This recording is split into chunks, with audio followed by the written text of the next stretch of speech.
Bismillahirrahmanirrahim. Assalamualaikum warahmatullahi wabarakatuh. Waalaikumsalam warahmatullahi wabarakatuh. Apa kabar semua? Alhamdulillah. Masih semangat ya belajarnya? Harus. Oke, sebelum masuk materi, Ibu akan absen kehadiran kalian dulu. Oke. Abdan? Afida, Muzaki, Homsa, Sakit Nurmala, ada Siti Fatimah, Yusuf, sakit ya? Oke. Kita masuk materi yang bab 3 saat ini membahas tentang lembaga negara. Kalian sebelum pembahasan lebih jauh, tahu nggak sih lembaga itu apa? Pernah dengar kata lembaga kan? Lembaga, suatu organisasi biasanya. Lembaga negara itu apa?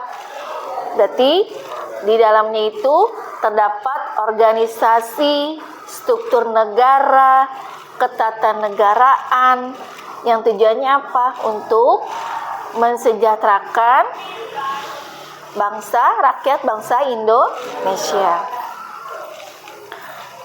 Di sini ada struktur, ya, ada struktur politik, harus ada strukturnya, berarti harus ada susunannya. Kalau terstruktur akan terjalan sesuai dengan fungsinya masing-masing. Oke. Ada suprastruktur dan infrastruktur. Infrastruktur bisa dilihat di sini struktur politik pemerintahan yang berkaitan dengan lembaga negara. Suprastruktur politik merupakan lembaga pembuat keputusan politik yang sah. Tujuannya dan kesamaan lainnya. Di sini ada susunan lembaga negara Indonesia. Terdiri dari lembaga tertinggi itu MPR. Kemudian lembaga tingginya Presiden, Wapres, DPR, DPD, MK, Komisi Yudisial dan BPK. Kemudian ada lembaga lainnya, lembaga pendukung, KPU, KPK, Komnas HAM, BI, OJK. Atau kita bisa sebut dengan lembaga tertinggi. Contoh infrastrukturnya, partai politik, kelompok kepentingan, interest group, kelompok penekan, pressure group, media komunikasi, politik, tokoh politik. Fungsi dan kewenangan lembaga negara. MPR akan memberikan kegiatan beberapa soal untuk didiskusikan dan akan dibagikan kelompok, ya.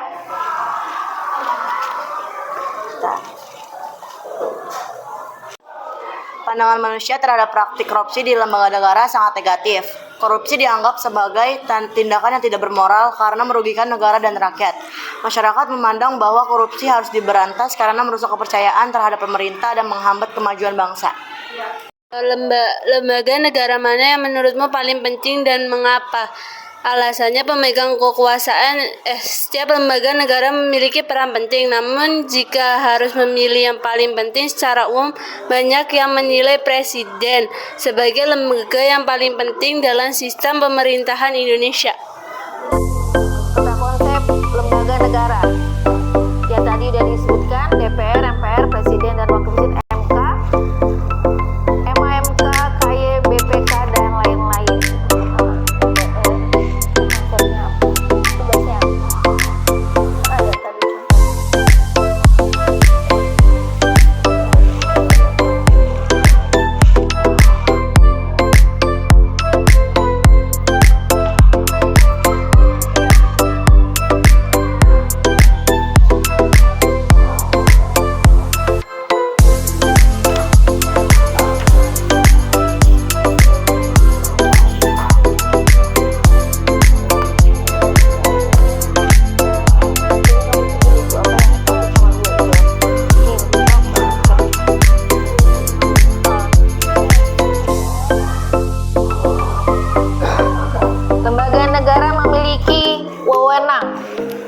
tugas dan tanggung jawab.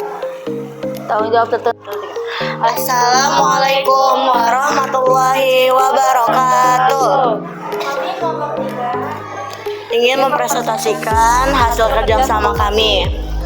Di sini kita bakal bacain soalnya dulu. Oke, jadi soal pertama itu, apa yang terjadi jika lembaga negara terjadi tumpang tindih kewenangan? Akan timbul kekacauan dalam pelaksanaan tugas pemerintah. Setiap lembaga bisa saling berebut kekuasaan. Keputusan menjadi tidak efektif dan pelayanan terhadap masyarakat terganggu. Untuk soal kedua, bagaimana pandangan manusia terhadap praktik korupsi di lembaga negara? Pandangan manusia terhadap praktik korupsi di lembaga negara sangat negatif. Korupsi dianggap sebagai tindakan yang tidak bermoral karena merugikan negara dan rakyat. Masyarakat memandang bahwa korupsi harus diberantas karena merusak kepercayaan terhadap pemerintah dan penghambatan kemajuan bangsa. Dan yang ketiga, lembaga negara mana yang menurutmu paling penting dan mengapa? Karena Presiden memegang peranan utama dalam menjalankan pemerintah, melaksanakan UUD, dan menentukan arah kebijakan negara.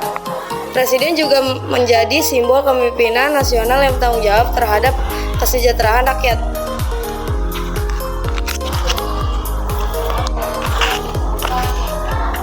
Lembaga yang saling berebutan kekuasaan gitu loh, Bu. Jadi kayak misalnya kacauan. Jadi misalkan ada satu lembaga yang kayak misalnya dia memberikan pendapat, nah terus tuh kayak ada kekuasaan yang lain gitu, terus kayak keputusan menjadi tidak efektif. Jadi kayak ada yang lebih duluan gitu loh, Bu. Jadi kayak keputusan itu Misalkan DPR sudah bertugas sebagai pembuat undang-undang. ya itu. Tetapi misalkan DPR ikut juga, misalkan DPR itu buat undang-undang juga. Kami akan mempresentasikan tentang apa yang tadi sudah dijelaskan. Satu, apa pengertian dari hubungan antar lembaga negara? Ini jawabannya. Interaksi kerjasama dan koordinasi antara lembaga-lembaga negara dalam melaksanakan fungsi dan kewenangan sesuai dengan ketentuan yang diatur dalam Undang-Undang Dasar. 2. Apa tujuan adanya fungsi dan hubungan antar lembaga negara? Untuk memastikan bahwa sistem pemerintahan berjalan secara efektif, adil, dan seimbang sesuai dengan prinsip negara hukum dan demokrasi.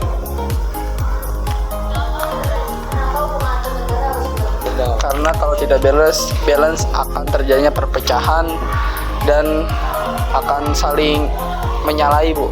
Tidak ada yang mau kalah gitu, Bu. Iya.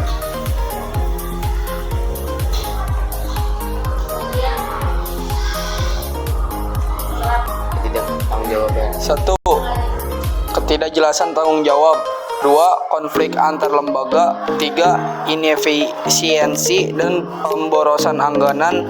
4. Pelanggaran prinsip negara hukum. 5. Dampak pada pelayanan publik.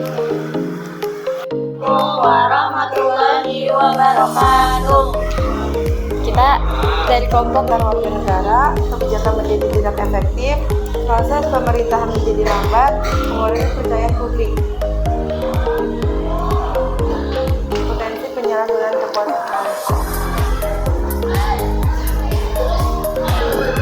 Pandangan manusia terhadap praktik korupsi di lembaga negara.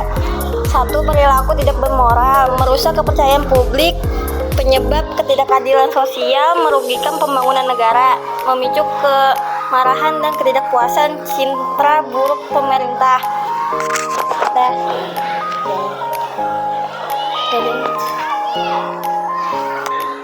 Pemegang kekuasaan eksekutif tertinggi, pengambil keputusan strategis, koordinator lembaga negara lain, penanggung jawab di dalam dan di luar negeri, peran langsung menyentuh masyarakat. Pembelajaran tentang lembaga negara bahwa lembaga negara merupakan pilar penting ya dalam sistem ketatanegaraan Indonesia. Setiap lembaga memiliki peran, fungsi, dan kewenangan yang berbeda namun saling berkaitan. Untuk apa? Untuk mencapai tujuan negara. Tujuan negara apa aja? Mewujudkan keadilan, kemudian kemakmuran, dan kesejahteraan bagi seluruh rakyat Indonesia. Sampai sini paham? Mohon maaf kurang lebihnya. Terima kasih. Wassalamualaikum warahmatullahi wabarakatuh.